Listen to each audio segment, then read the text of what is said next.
There are so many different ways that anime can draw us in. Pulse-pounding action, heart-wrenching drama, powerful acting, or beautiful animation can all grab us and make us keep watching. But before it can reel you in, a show needs to hook you, and the first hook cast is almost always the OP, or opening credits. A good OP sets the tone for a show, tells you enough about the world and characters to get you interested, and, in an ideal world, acts as a kick-ass music video in its own right. Not all OPs are created equally, though, and since no one else seems up to the esoteric and largely useless task, I've taken it upon myself to ask, what's in an OP? This week, Your Lie in April's OP is surprisingly honest when it comes to spoiling the entire show. I had a conversation with one of my friends a while back about deceptive OPs, theme songs that are fun and catchy but don't really gel with the tone of a show, or that only convey a small part of it. At the time, Your Lie in April had yet to wrap up, and both of its OPs sprang to mind in this discussion. But looking back with the series finished, I've got to revise that opinion. Your Lie in April's first OP, set to Hikaru Nara by Goose House, is deceptively perfect. There are two animals that play a prominent role in this OP, the black cat with blue eyes and the dove. Both of them are symbolic of key elements of the series, because it's a black cat and a dove. Of course they are. The black cat is a manifestation of Arima Kosei's guilt over the death of his mother and his fear that he'll lose other people he loves. It sits on the keys of his piano and, like the emotional hang-ups it represents, prevents him from playing. Which is a pretty interesting symbol for an anime to choose, because while black cats are ill omens in North America, they actually represent good luck in Japan. Most of the other characters in the show are happy to see the cat when it shows up, but Arima treats it with apprehension because in his mind, everything good in his life can disappear or turn on him at any moment. The dove is Kaori Miyazono, more specifically her soul, ephemeral and light like a feather. So, what does this tell us? Well, this whole OP goes to great lengths to show the viewer, repeatedly and unequivocally, that Kaori loves Kosei rather than Watari, and that she's gonna die. Yep, Your Lie in April pulls a Zetsubo sensei. That is, it gives away the entire ending right away without anyone noticing, and it does so in a remarkably effective and beautiful manner.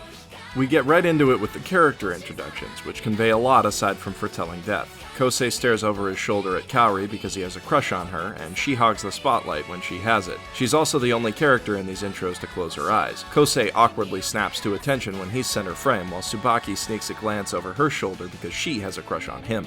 In comparison, Watari's relaxed and confident, and when he takes the spot, Kaori immediately steals it and falls over, something she's pretty prone to doing as her illness progresses in the series, scattering feathers in the process. She quickly plays it off like it's fun, but she doesn't get back up, and the next time we see her, she's falling, again trailing feathers. This OP has an inordinate number of group shots, and in every single one of them, Kaori makes sure to position herself closest to Kosei. Also, note that she has a cat on her bag. Kosei may not be happy with cats, but they do symbolize part of him. The falling feathers give way to cherry petals, another ephemeral symbol that only lasts for the duration of spring. This is reminding us in a roundabout way that Kaori won't be here long. While Tsubaki has exhausted herself exercising, Kosei very emphatically refrains from playing the piano in his somber, darkened room, but he relaxes at the piano in the music room when Kaori is sleeping behind him. This is the only shot in the OP where the group is together and Watari and Tsubaki stand between Kaori and Kosei, but they're intruding through the window and they clearly know it. As the male singer of Goose House belts out his line, we see only Kosei, which clues us in that they're supposed to be connected. In this group shot, Arima and Kaori are practically holding hands. If we're looking at symbols on bags again, Tsubaki is carrying around a ghost set against a moon and star. This is a cue, in case we don't pick up on it instinctually, that night represents death. Once again, Kaori is falling, and this is synced with the female singer's solo to draw another connection. Arima rushes to catch a feather, and suddenly Kaori is in his arms. Noteworthy because at one point when he's carrying her in the series, he's surprised by how light she is, and the space he's standing in, an endless expanse of water beneath a blue sky, looks a lot like heaven. Kaori's eyes also open here for the first time since the character introductions. Note that the only time she opens them is when she's looking at Arima, because she only has eyes for him, alluding to the titular lie, and the rest of the time she keeps them closed because she's tired.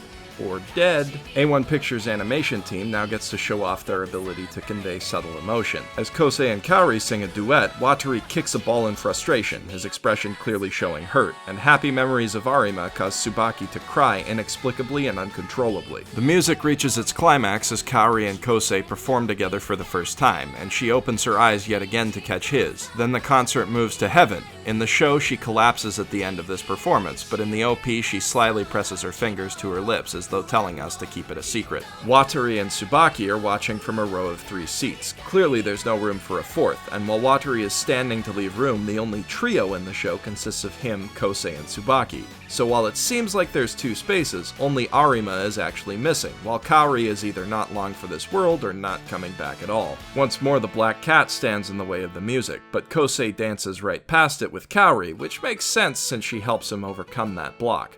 These are good shots for introducing Takeshi and Emi, but nothing special. Far more important is the next shot of the dove, which has been getting further away as the day moves to night, and is now nearly gone. These are Kaori's final moments. An empty swing is cast out into the air as though someone's just jumped from it, and then we pull away to see that it's part of an empty 2-seat set, with Kosei standing in the foreground looking pensive, almost sad. He's in the same space he once shared with Kaori, but the sun is setting and she's nowhere to be seen. Because, you know, she's dead.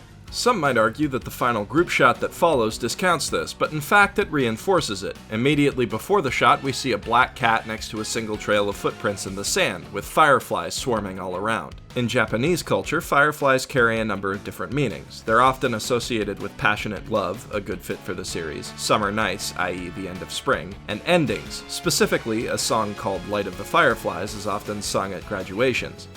More importantly, in Japanese folklore, fireflies are often thought to be the souls of the dead, which is a meaning I'm sure we've all seen in at least one other anime that made us cry like babies. Given the rest of the imagery in the shot, that's obviously what the animators were going for.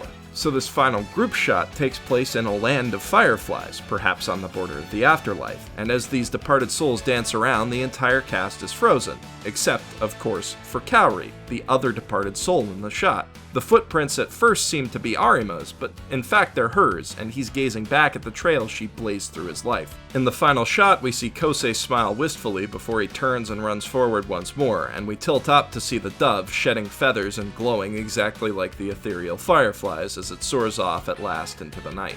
Though Hikaru Nara is upbeat and cheerful, on closer inspection the intro has deeply somber undertones. For a show about a single small lie that brings with it untold joy and sadness, it's a perfect fit. What's more, the intro hides that lie right under our noses. You could write off 1 or 2 of these details as an ass pull on my part, but the entire OP shows over and over with intent and purpose exactly what fate has in store for Arima and Kaori. And yet, it doesn't actually spoil the show because most of the symbolism is stuff you wouldn't bat an eye at until you know what's coming, and the vast majority of viewers don't notice more in an OP than visuals synced with music. Sometimes though, if you pay more attention, you'll catch details that cast an entire show in a new light. Thanks for tuning in yet again. If you enjoy what's in an OP, be sure to like this video and subscribe to the channel for new episodes every other week. And if you really like it, tell all your friends about it so they can subscribe too. I'm also working on a video game review series that I think you'll really love. As always, this is professional shitbag Jeff Thu signing out from his mother's basement.